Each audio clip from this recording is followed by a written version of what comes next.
Suzana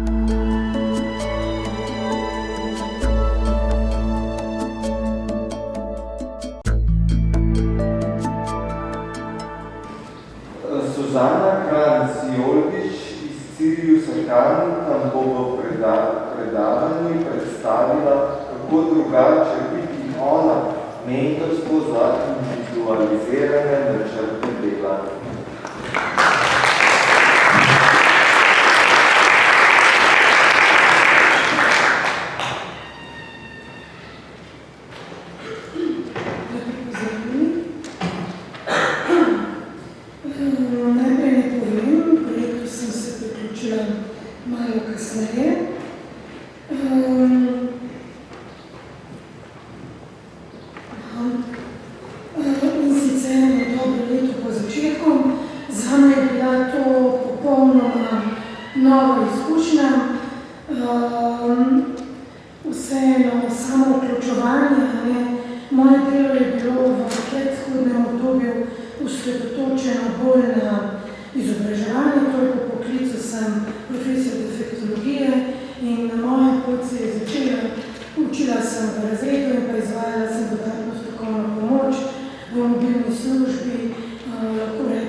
Znanja, ki so jih dijaki imeli, oziroma jih potem primerjala naprej, kateri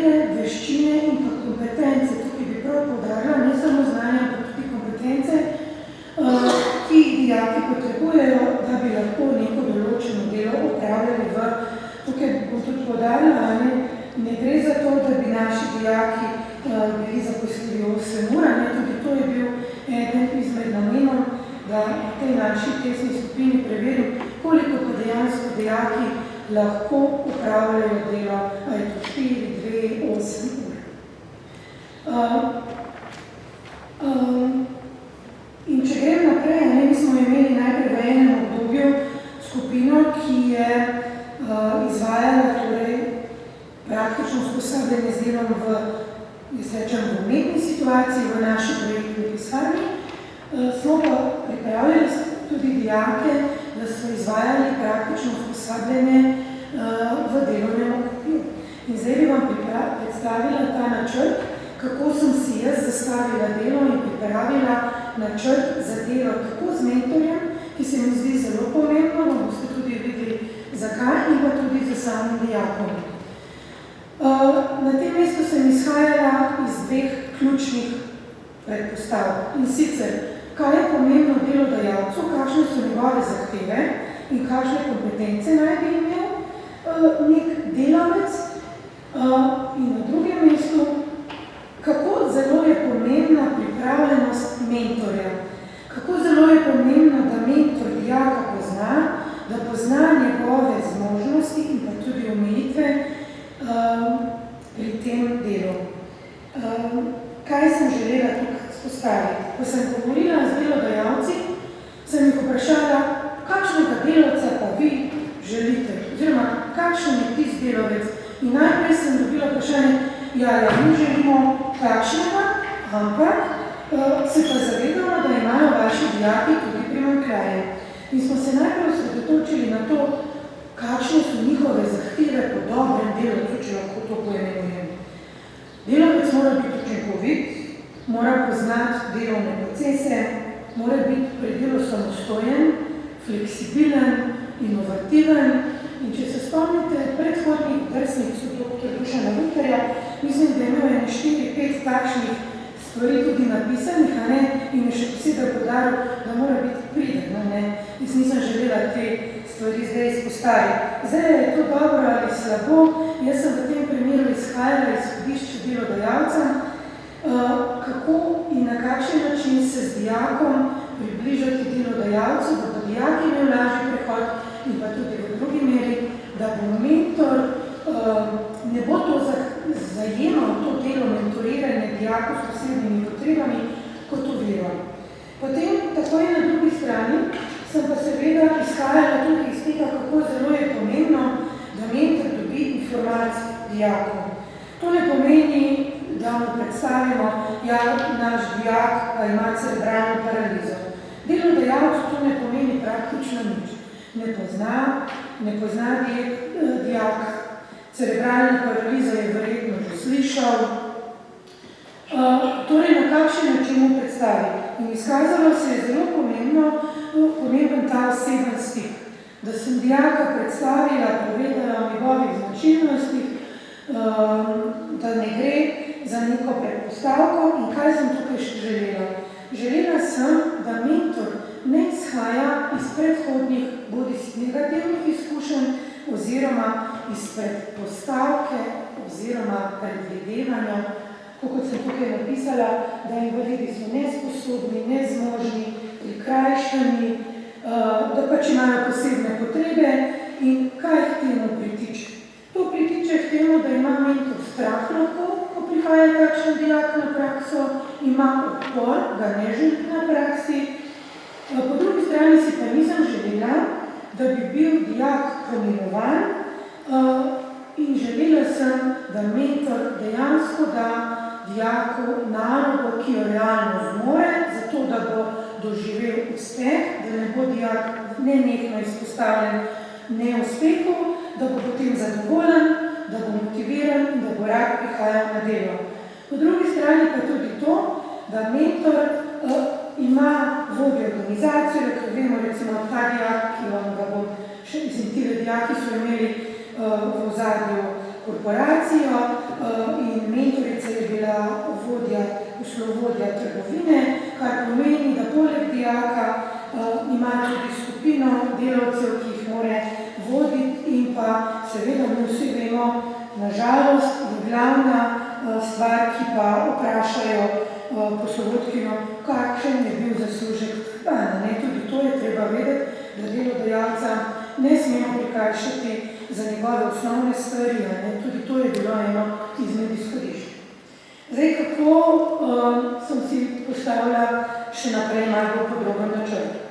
Kot sem že prej povedala, sem se z dijaki pogovorila, z njimi sem tudi upravila, to niso bili taki klasični testirani pogovori, ampak čisto v pogovoru sem preizkusila, ko so mi prej delodajalci povedali, kaj pa bodo, kaj bi pa lahko jim ponudili na praksi, pa smo enostavno preizkušali čisto enostavne stvari, od sponkanja, odpiranja, uporabe pripomočkov različnih, od različne tehnologije, pogovarjali smo se o tem, kako poteka delo v inštituciji oziroma ustanovi, kamor bo šel, kako se komunicira tudi to, ali se vika, ali se tika, kakšni so odnosi, na kaj bodi pozoren, poslušaj, vse te stvari. To je potekalo vse sporedno.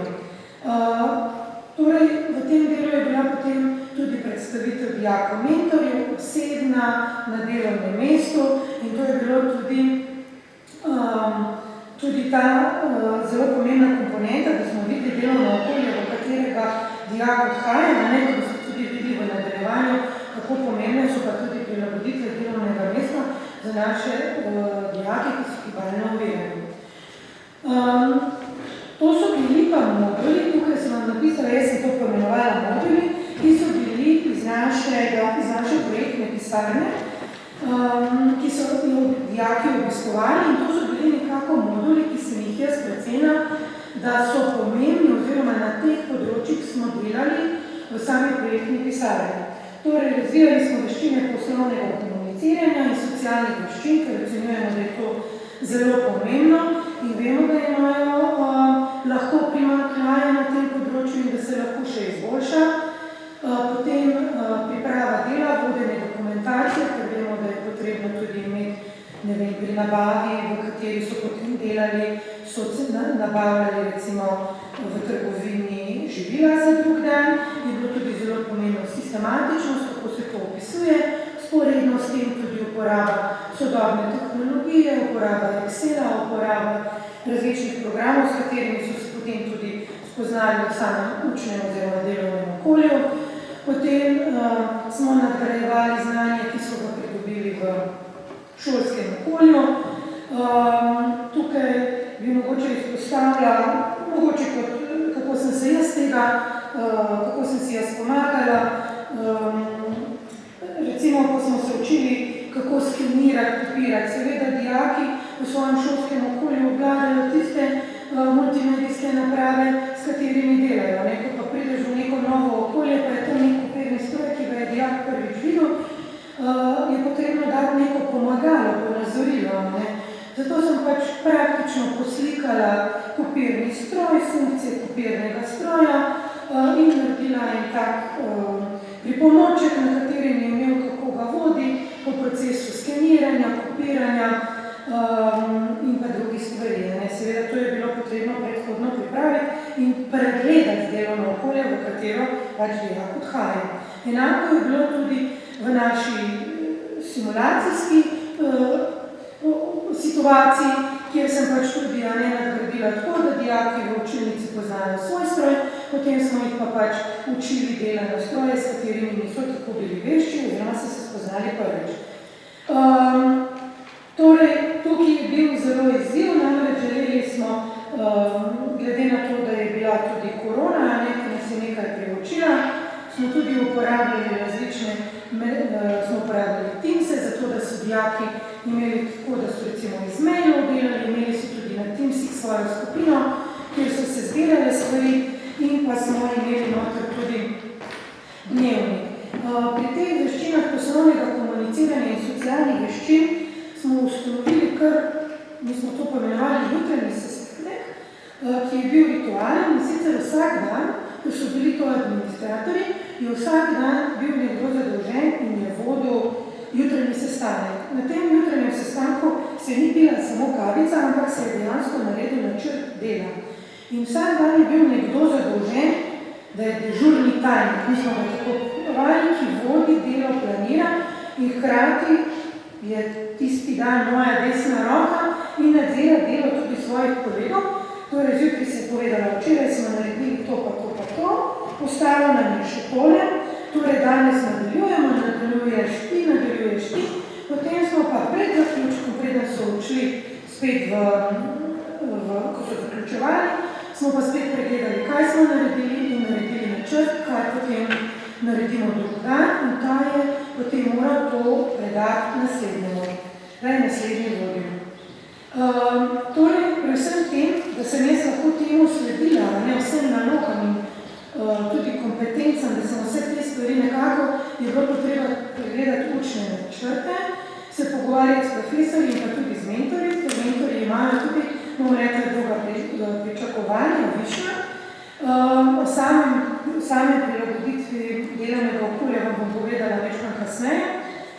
In pa tukaj bi na tem mestu izpostavila moralno podporo mentorju in pa vsakodnevno komuniciranje z dijakom in mentorjem. Torej, ko smo se mi pogovarjali, kot sem že prej izpostavila, sem želela, da mentor, če je imel negativno izkušnjo, nikakor, da jo ne poglobi, ampak da izboljša to negativno izkušnjo. Da jo dejansko vidi, da to ni neka negativna izkušnja. Torej, če je bil pa nepopisan list, potem je bilo tukaj še zelo pomembno, še predvsem to, kako bo ta proces stekal. Moralna podpora, jaz sem to tako poimenovala, to je bila ni strokovna in moralna podpora, sem jo jaz nudila mentorju praktično na začetku vsak dan, če je bilo potrebno, večkrat na dan, dogovorjeni smo bili, da me pokliče, da pove vsaki stiski.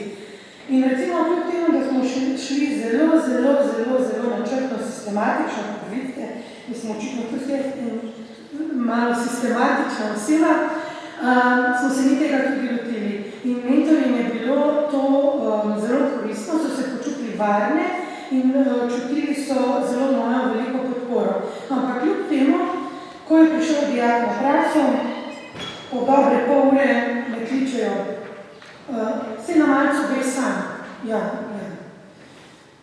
Pa ga lahko gre ven iz trgovine? Lahko gre. Recimo, veste, tako vprašanje, ki so nam čisto samoumevne. Ampak tukaj je bilo takoj začutiti strah in odgovornost. Kaj, če se dijaku kaj zgodi?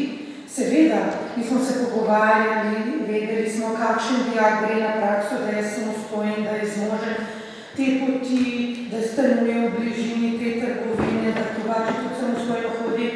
Ampak vseeno, ne vidite tisti dvom in na koncu pri evaluaciji je ta meni mentorica rekla, meni je zelo pomagalo, da si mi ti bila na razpolago, da te lahko vprašam, pa če tudi je bilo to neumno vprašanje, mogoče zate neumno, ampak zame zelo koristno.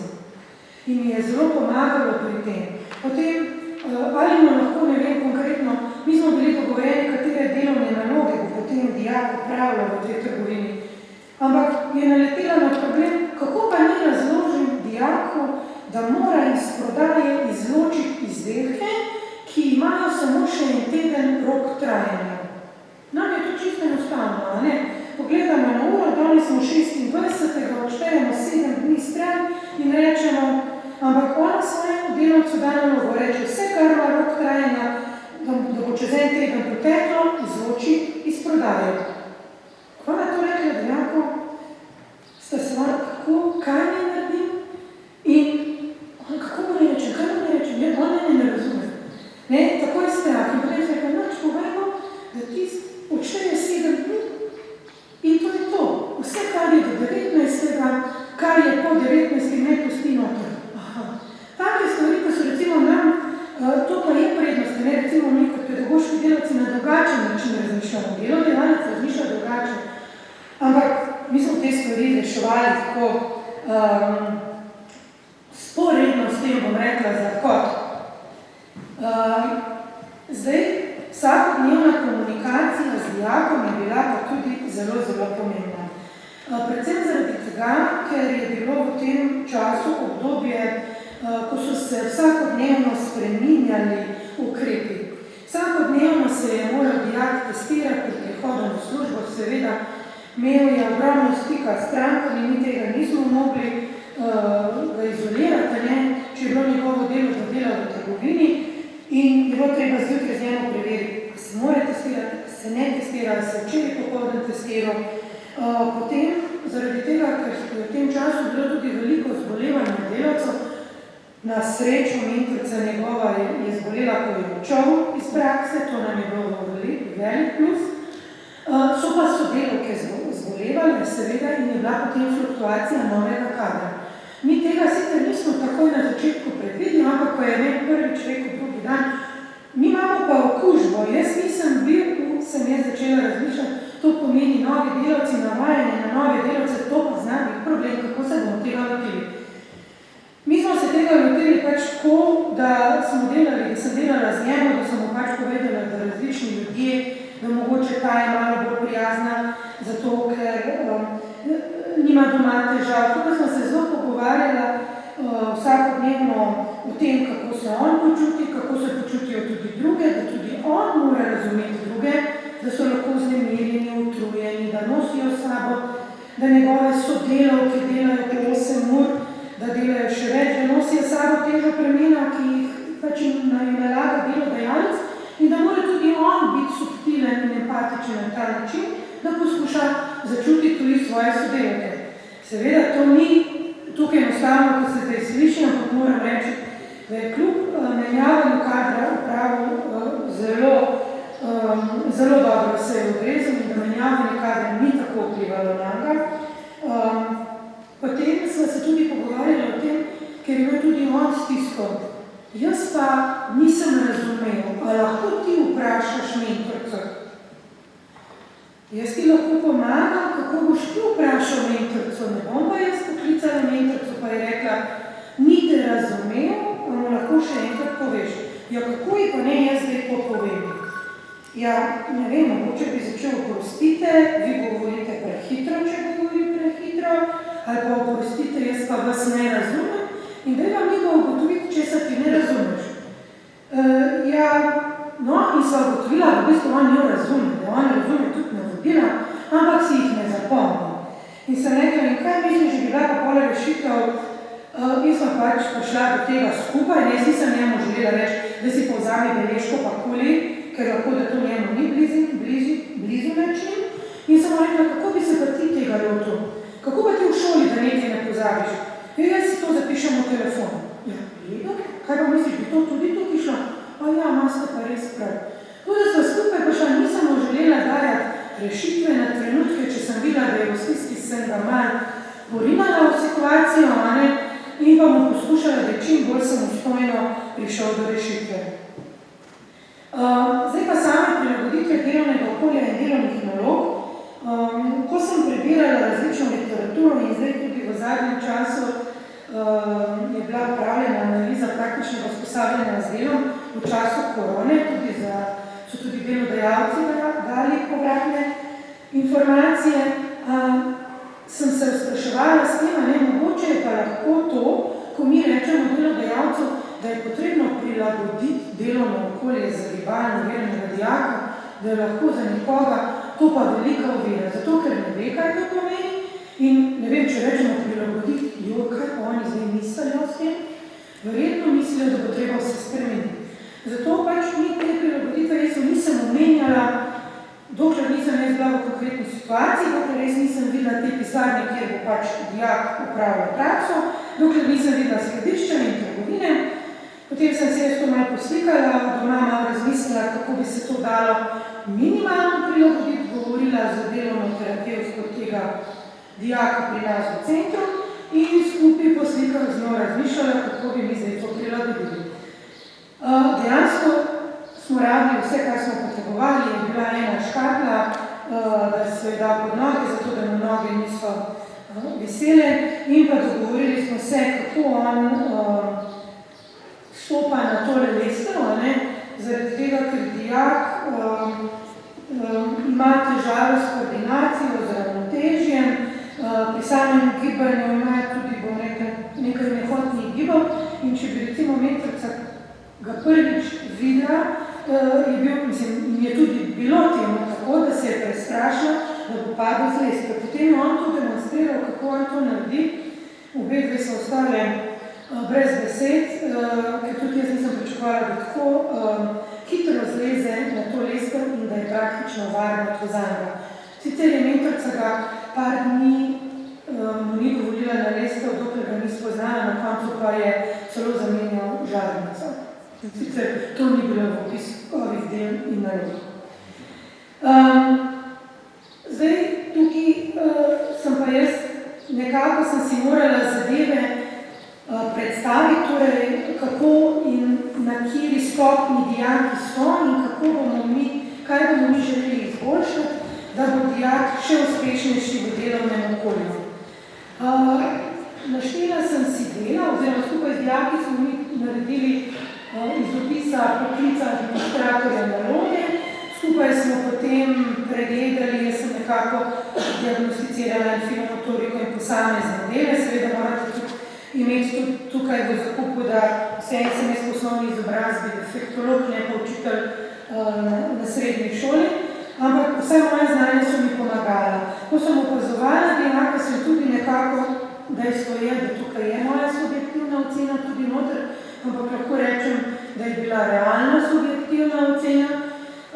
Sem označila stvari, torej, katere stvari dijak zmore že v trenutni situaciji, torej za kljukico, kaj lahko izboljša in kje pričakujem, da dijaki tega ne bodo počeli oziroma ne bodo zmogli, pa sem dala črtico, ker smo že vsi vedeli, da v kadrovske in finančne knjigovodske evidence ne bodo vstopali, niti jih ne bomo delali.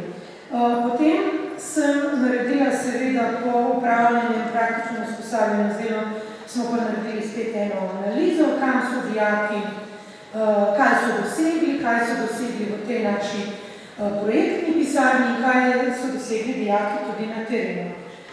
Lahko rečem tudi povratna informacija strani mentorjev na terenu je bila, so se strinjali s tem, da so čisto vsi dijaki izboljšali svoje znanja, niso jih izboljšali vsi tako, da bi meni so si dijaki hecali in so rekli, no za 5 ni, ampak za 3-4 pa znam zdaj, ne? Ker stvari, ki so se zdaj popolnoma samoumevne, ko dodamo zraven stres, sponkanje lista je čisto enostavno, ne? Ti lahko sponkaš, dijaki so nas sponkali listov ogromno. Ko pa dodaš ti sponkanje lista in luknanje lista na drugi strani in vlaganje lista v dokument, rata pa problema, ne? Na kateri strani moram zdaj list spet, če ga sprem tlele? Torej, stvari, sami procesi in vsi dijaki so povedali, da so se zelo, zelo veliko naučili in so bili suvereni tudi pri delodajalcu, ko so jih vprašali, ja, ti to znaš, ja, in potem, ko je bilo recimo še povratna informacija, veš, pa so bili tudi drugi dijaki iz trgovske šole, pa tega niso tako dobro znali, so se počutili zelo, zelo ponosne. Torej, kot tukaj vidite, dejansko so čisto vsi dijaki napredovali in pa lahko vam tudi povem, da po enem letu, ko so bili z mano ponovno, so se v določenem delu že v letošnjem šolskem letu ponovno k meni vrnili na en delček praktičnega usposabljanja, ker je bil pač spet v umetni stimulirani situaciji. Moram reči, da sem vesela, da so ohranili znanja, ki so jih pridobili. Recimo sam proces pridobivanja, skeniranja, kako pošiljati, kako najti v bazi, kako to poskenirati, izbrati pravi dokumente, PDF ali kompaktno nadeljen, so ohranili te stvari, tako da jaz moram reči, da sem bila zelo, zelo ponosna na njih, ker smo dejansko v tem letu preskočili to fazo ponovnega obnavljanja. Če samo povzamem, kaj so mentori in kaj so tudi dijaki povedali ob koncu, ko smo naredili evaluacijo. Mentori so povedali, da to srečanje in seznanitev, ta osebna predstavitev dijaka, da to ni pošljen papir, ampak osebna predstavitev je, da je bila zelo pomembna. Redno, vsakodnevno komuniciranje in pomoč pri planiranju nalog so se zelo zahvalili in so pač poudarili, kako pomembno je to. Dijak, kaj smo pri dijaku dosegli? da je bil olajšan prehod v delovno okolje, ker se je dijak usposabljal na nek način v projektni pisarni, v tem simulacijskem okolju. Dijak je bil motiviran za delo, ker je v bistvu znal, ni se ukvarjal s tem, da tega ne zna.